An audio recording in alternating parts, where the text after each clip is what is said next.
Hello friends. Today let's talk about 5 things that have changed in the photography industry and here at my channel in the last 5 years. One thing about the photography and imaging industry that I love is that things are always changing, often for the better and for the benefit of the photographer. In parallel, here on my channel, I like to change and evolve as I learn new things and continually engage with you all. And as technology moves forward, so must I. First, I want to thank the sponsor of this portion of the video, KEH Camera. KEH buys and sells used photography equipment. I have been using KEH for years for both buying and selling. We choose them for selling our gear because the process is absolutely hassle-free. We purchase used gear from them because 1, they have an enormous selection, and 2, KEH tests and cleans the gear thoroughly, and then they grade it so that you know exactly what to expect when you receive your item. Plus, they offer a free 180-day warranty and a 21-day return policy, which makes the entire thing stress-free. So if you are shopping for a photographer this holiday season, or yourself, check out KEH.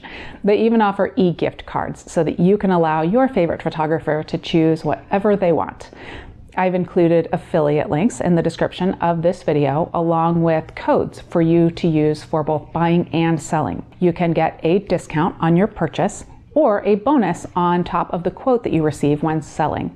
Using those links and codes is good for you, of course, but they also help me out because I receive a small commission.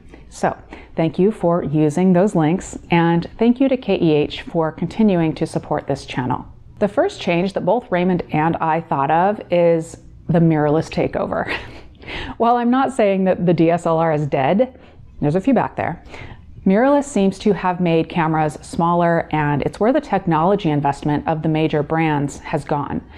It's great for them. They've masterfully sold many of us new systems over the past few years, and it's great for us in many ways because of the technology and the new form factor that mirrorless brings, particularly with lens mounts. DSLRs are a carryover from film SLR bodies and lenses. I love that with Nikon's DSLR F mount, for example, I can use lenses created for film bodies decades before digital bodies existed. And those same lenses will work on many mirrorless cameras, even across camera brands, albeit with some limitations depending on the lens and the camera combo. But one thing that mirrorless has brought us is the ability to interchange most DSLR lenses and many mirrorless lenses across systems. Even the original mirrorless systems, rangefinder cameras, like many M-mount cameras, these lenses mount to nearly all interchangeable lens mirrorless bodies. And if you ever catch Raymond and I out in the wild, one of us is likely to have some offbeat combination. A Sony lens on a Nikon body, an M-mount lens on a mirrorless body, or an old F-mount lens on virtually any body. Like no other time in my photography lifetime, today with mirrorless, you, the consumer, get to call more of the shots than ever.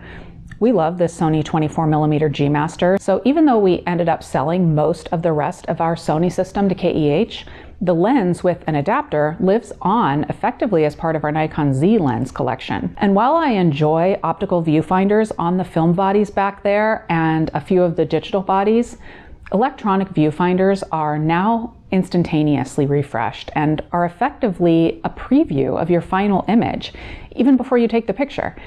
And if you're shooting black and white or APS-C on a full frame body, the viewfinder knows what you're doing and makes the appropriate adjustments. It is a huge benefit for my workflow. Also, we've observed personally that even the worst mirrorless lenses that we've used seem to be as good or better than their SLR and DSLR counterparts. When it comes to character and personality, we love older lenses, but when sharpness, color, and contrast are the priorities, newer mirrorless lenses from the major manufacturers are simply amazing. On to change number 2, my approach to my site, channel, and branding. In the past few years, I've made all of my complete courses available on my channel completely free. You can still join the channel for a few dollars each month, but it's not required to see the materials, to follow along, and to learn from them. You may have noticed that the channel name has changed. It's Leigh and Raymond Photography now. It was the Snap Chick for many years, and I'm still here talking to you, but the channel name trends on YouTube over the past few years have changed a ton, and authenticity is favored over having a catchy name. It seems like there's still room for characters and over-the-top personalities, but for me, using the catchy Snap Chick title as a 44-year-old didn't feel authentic to me anymore. So I chose to move towards something simple, our names and what we do. I mean, my email address is still leigh@snapchick.com, so the brand still exists, but to me, the best brand is simply Leigh and Raymond. One final note for this change. You will still see old-fashioned camera and lens reviews from us periodically, but largely we now highlight gear as a part of real-life projects and experiences. It was always something I tried to lean towards in my reviews before, but now it's a necessity to me. I literally tell brands that I don't do reviews, but that I'd love to use their gear in photo or video projects. It has been confusing for some brands, but typically brands and viewers like this approach, so I'm really glad that we took the leap. Next is change number 3. Here's a term that is everywhere right now in imaging and virtually everywhere else.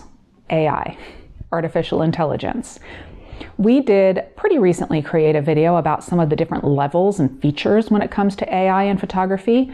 I will link to that video in the description if you want to check it out. For me, the sweet spot of AI is in the editing process, my images, and usually my own elements in the images, but with some AI assistance in the speed and the art of editing.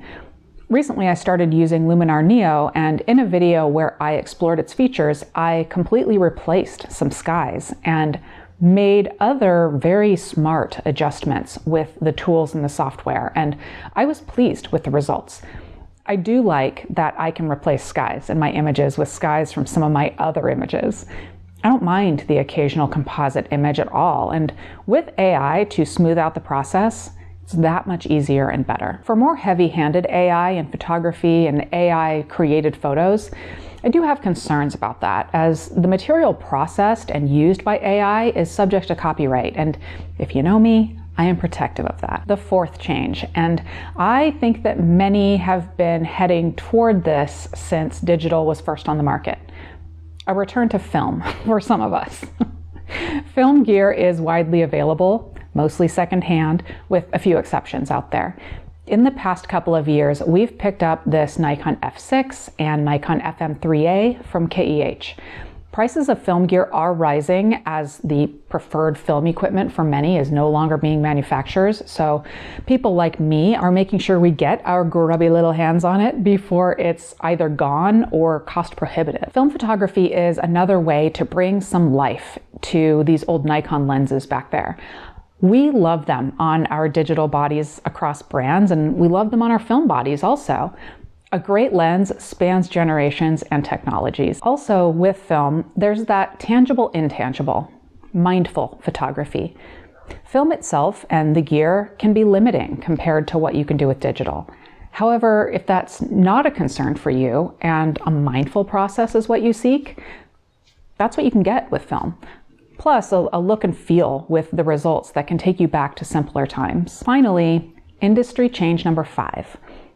There is now something for everyone. Phone cameras produce results that are fabulous for most uses. Some have multiple lenses and can shoot video directly to an SSD. And stepping up to an interchangeable lens system brings that much more quality and flexibility. And going for that system does not need to be expensive. Cameras that ruled the day just a few years ago trade at a deep discount and compromise very little on quality, if anything at all. You could do expensive aspirational lenses on a modestly priced used body, or the other way around. And ground-up mirrorless platforms like the L-Mount Alliance give you choices and the ability to mix and match gear between brands with the compatibility that you want. There's almost no way to get it wrong for you with the number of choices out there. Phones, film, DSLR, mirrorless. The only challenge is that there is so much new and used gear on the market that it can be tough to know where to get started. That's where I'm here to help, and the community can help too down in the comments. What's changed for you and your photography in the past 5 years? Is it a hobby gone out of control, a thriving business, or are you just dipping your toes in, eager to find out what happens next? Use those comments to let us know, and let's have some good conversation about what has changed or is changing for you in photography. Thank you to everyone for watching and to KEH for being such a great partner. Remember, there are links to buy and to sell to KEH in the description, and I'll see you in the next video.